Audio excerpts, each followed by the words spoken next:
Mega ఫ్యామిలీకి గత సంవత్సరం మంచి విజయాలను అందుకున్నప్పటికీ సినిమాల పరంగా మాత్రం కొన్ని నిరాశలు ఎదురయ్యాయి. చిరంజీవికి పద్మ విభూషణ్ అవార్డు లభించడం, గిన్నిస్ బుక్ ఆఫ్ రికార్డులో చోటు దక్కడం, పవన్ కళ్యాణ్ జనసేన పార్టీ విజయంతో ఏపీ ఉప ముఖ్యమంత్రిగా బాధ్యతలు చేపట్టడం, రామ్ చరణ్ చెన్నై వేల్స్ యూనివర్సిటీ నుంచి గౌరవ డాక్టరేట్ పొందడం, నాగబాబు ఏపీ మంత్రివర్గంలో చోటు దక్కించుకోవడం వంటి విజయాలు మెగా అభిమానుల ఆనందానికి కారణమయ్యాయి. అయితే బాక్సాఫీసు వద్ద మెగా హీరోలు ఆశించిన స్థాయి విజయాలు సాధించలేకపోయారు. చిరంజీవి నటించిన బోళా శంకర్ సినిమా భారీ డిజాస్టర్ అయింది. పవన్ కళ్యాణ్, సాయి ధర్మ తేజ కలిసి నటించిన బ్రో సినిమా కూడా ఆశించిన విజయాన్ని సాధించలేదు. వరుణ్ తేజ్ నటించిన సినిమాలు గని, గాండివాదారి అర్జున, ఆపరేషన్ వ్యాలంటైన్, మట్కా తీవ్రంగా నిరాశపరిచాయి. వైష్ణవ్ తేజ కూడా ఉప్పిన తర్వాత విజయాలను అందుకోలేకపోయాడు.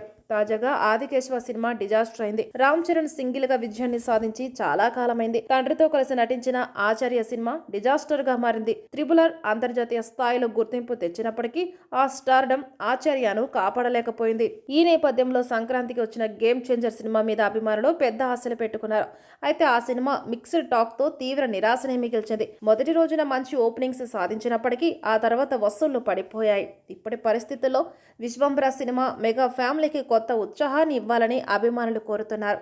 వశిష్ఠ దర్శకత్వంలో చిరంజీవి నటిస్తున్న ఈ socio fantasy movie summer special గా విడుదల కానుంది. మొదట ఈ సినిమా సంక్రాంతికి రావాల్సి ఉండగా గేమ్ చేంజర్ కోసం వాయిదా వేసుకున్నారు. మరోవైపు పవన్ కళ్యాణ్ నటిస్తున్న హరిహర వీరమల్లు సినిమా మార్చి 28న విడుదలవుతుందని ప్రకటించినప్పటికీ షూటింగ్ ఇంకా పూర్తి కాకపోవడంతో సందేహాలు ఉత్పన్నమవుతున్నాయి. పవన్ కళ్యాణ్ ప్రస్తుతం ఓజీ, హరిహర వీరమల్లుతో బిజీగా ఉన్నారు. మరోపక్క సాయి ధర్మ తేజ సంబరాలు, ఏటుగట్టు సినిమాలపై దృష్టి సారించగా రామ్ చరణ్ బుచ్చిబాబు సినిమా షూటింగ్ లో బిజీగా ఉన్నాడు. వరుణ్ తేజ్ కూడా మేర్లపాక గాంధీతో ఒక హర్రర్ కామెడీ సినిమా ప్రారంభించబోతున్నారు. చిరంజీవి మరోసారి వరుస ప్రాజెక్టులతో అభిమానులను ఆకట్టుకోవాలని చూస్తున్నారు. విశ్వంబర మంచి విజయం సాధిస్తే మెగా ఫ్యాన్స్ మరింత ఉత్సాహంగా ఉండే అవకాశం ఉంది.